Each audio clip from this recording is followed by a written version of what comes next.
Today I'll explain how much you should spend on Facebook ads and then walk you through a calculation for working out what your optimal budget should be for any one campaign. Now in the video, when we're referring to budgets, I'm talking about budgets for the sales objective on Facebook, and I'm talking about using it for a direct sale from your ads. Okay, so getting someone to click on the ad, come through to your website and make a purchase. We're not talking about using the sales objective to get a higher up the funnel conversion like a lead, because you could use the sales objective with a purchase conversion, but be generating leads and then nurturing them via your email marketing. We're not doing that. This is what budgets should you be using when you're trying to get a direct sale from your ads, okay? And I'm clarifying this for a specific reason, which you'll understand later on in the video. So when it comes to advertising on Facebook ads, the old investing mantra is applicable, and that is only spend what you can afford to lose. So I want to ask you the question, what is it that you could afford to spend on Facebook ads for a period of 30 days without turning anything off? And if you lost all of that, you would not be affected, or your business would not be affected. And that's probably a very good guide to what you can afford to spend on Facebook ads. That said, if you're using budgets of $5 or $10 for sales objective campaigns, that's not going to work. You're not giving Facebook enough data to get the results it needs to get in order for the machine learning to learn, and also for you to find the good audience segments that are going to be scalable. Now, I'm not saying you won't get sales, because you might get sales with a budget of $5 or $10 before anyone comments. And in fact, if you have a lower retail price product, that's probably going to be more likely. But what you're doing is you're getting sales with insufficient data. So you're getting results on something, but you're not actually getting very good data back for the machine learning to learn and to give you more stable results. But also you're finding audience segments that, sure, they might work on a $5 or $10 a day budget if you have a lower retail price product, but it's not something that is going to be scalable. So you're not really you're not really getting good insights and good learning to scale, okay? You always want to be focusing on finding things that are scalable. If you can only afford to lose $5 or $10 a day, that is what you can afford to spend. You shouldn't be going above that, but you might want to consider a different business objective than gathering a sale directly from Facebook. Maybe in your certain situation, you'd be better trying to generate leads on Facebook and then nurture those leads to a sale via your free channels like email marketing or SMS. Or you could even go down the organic route, things like TikTok ads or Instagram Reels, and build a bit of a presence there, get some cash flow up, as well as generating lots of content that can then be used on Facebook ads down the line. And you're obviously going to have organic data behind that content, so you start to see what angles and things work for your ads as well. Okay, so that just depends on your own situation, which one you have to follow, or if you have enough money to spend. In my experience, as a bit of a guideline though, for most products, in the range of $50 to $100 a day is probably going to be the minimum you want to be spending on any campaign on Facebook ads, and that's going to give you enough data to really start. But of course, it depends on the product you're selling. If you're selling something that retails for $500, a budget of $50 a day is probably not going to be enough to get success on that product, because that product's going to have a much bigger consideration phase for the customer. So you need to be generating more touch points. You need to be giving it a longer period of time probably as well. Maybe you have to be giving it different types of content. And in order to do that, in order to have those different types of content, you need to have sufficient budget. But for most of you, that's probably not going to be applicable. Most of your products are probably going to be under $100, and maybe you're getting bigger carts than $100, but it's done from multiple small products added together. Like a clothes brand might have a bigger AOV, but it's from multiple products. Now that's us covered minimum budgets, but what about optimal budgets? If you have the money to spend or you've been running ads for a while, how do you know what is really the optimal budget to use for any new campaigns before you start scaling? And actually, we can do some calculations that allow us to figure that out. So if you don't know, to exit the learning phase, you need to give Facebook 50 conversions per week. So your conversion could be a purchase, your conversion could be add to cart, so if that was your goal, it could be landing page views. But you need to give a 50 of any one of those conversions that you've added as a conversion event for your ad set to be able to exit the learning phase for that conversion event. So we're always going to be doing purchases if it's related to me.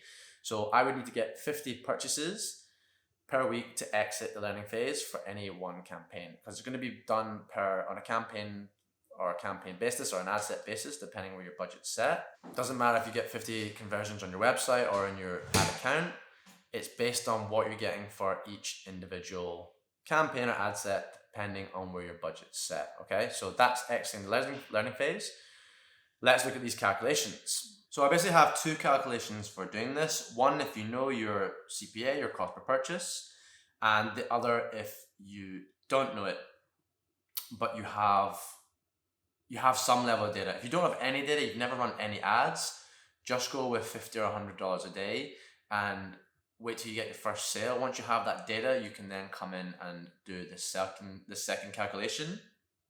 But if you don't have anything yet, you need to have some data in order to establish what you should be spending. So if you've been running ads for a while and you know what your cost per purchase is, your CPA, and you have an acceptable level, you have a CPA that you can work with, that you think is good, this is how you will calculate your optimal budget for any campaign for that brand, or for that product, I should say.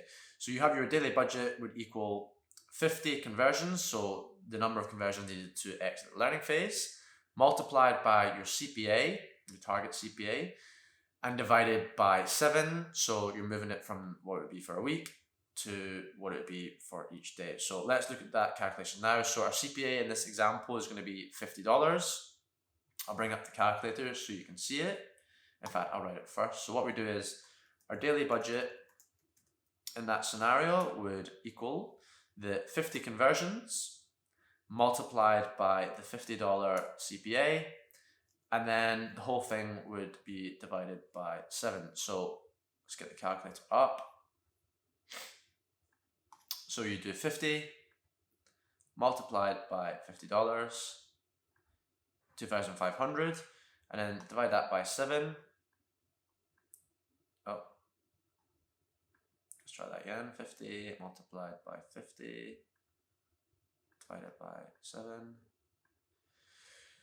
$357 a day. Okay, so let's just say 350.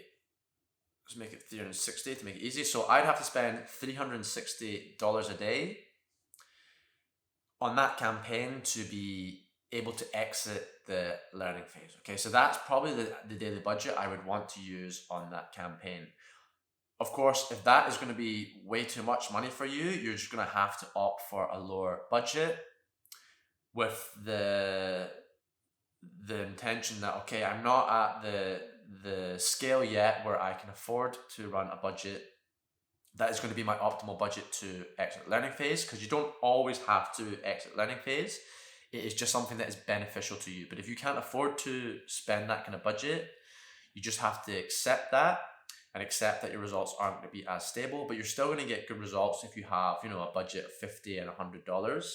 But ideally, you want to get to a point where you can afford to be giving yourself your optimal budgets per any one campaign. And the methodology I use, where we just have one campaign, that's probably going to be more likely. So another benefit of using one campaign is you're not spreading your resources too thin, you're consolidating them and allowing you to achieve your optimal budgets. Okay, so that's the simple scenario when you know your CPA. But what if you don't know your CPA? What if you're just getting started, you have some data back, but you're not been running for a long time, but you want to make sure that you're setting yourself up for success, or you have the backing, you have the funds? You can do this calculation here. So you want to do, let's say we have to have some data. So we know that we've got some clicks to the website. Let's say we've had one sale. You're going to do your click to conversion rate. You're going to find that out first. So that's conversions divided by outbound clicks. You're then going to find your clicks required to achieve the 50 conversions. So that's going to be 50 divided by your click to conversion rate. And then you can work out the budget. So your budget's going to be your clicks required times your cost per click over 7, so over a week. Okay, so let's look at an example. In the example, we've had one sale, we've had 50 clicks, and we know our cost per click from Facebook is $1. Okay, so cost per outbound click is $1.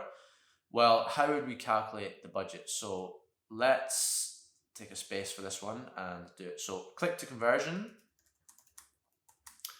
rate is going to equal the conversions. So we've had one conversion divided by the outbound clicks, and we see that we have had 50 clicks. So 1 divided by 50, let's do the calculation. So 1 divided by 50 is 0.02. Now we're going to find the clicks required to achieve our 50 conversions, knowing what is our click to conversion rate. So clicks required is going to equal 50 conversions required to exit landing phase divided by your 0.02. So this would be then times 100, of course, to give you a percentage, but we don't need to do that here. So clicks required is going to be 50 divided by 0.02. Let's work that out. And 50 divided by 0.02 is 2,500. And then the budget is going to be clicks required times cost per click over 7. So budget equals 2,500 clicks that we require to get our 50 conversions, divided by your week, and let's do the calculation. So 2,500 divided by 7 is going to be 357 again. So just to make it nice, we're going to round that up to 360. That is our budget. So I've used the same scenario in both of them so that you can, see the difference. But that's as simple as that. That is how you do it. That is how you would calculate what your optimal budgets would be to exit the learning phase. But like I said earlier, if you can't afford to spend a daily budget of that amount, you just have to accept a lower budget, like I recommended, $50 to $100 per day, until you can get to the point where you can scale. But ideally, you want to be using sufficient budget to exit that learning phase and get more stable results on Facebook. But you are still going to get results if you can't use that scale of budget. Okay, so thanks for watching, everyone. If you've enjoyed this video, definitely check out some of my other ones. And yeah, for 2023, we'll have lots of videos, lots of good, tangible, result-based videos coming out. So I will see you soon in another one.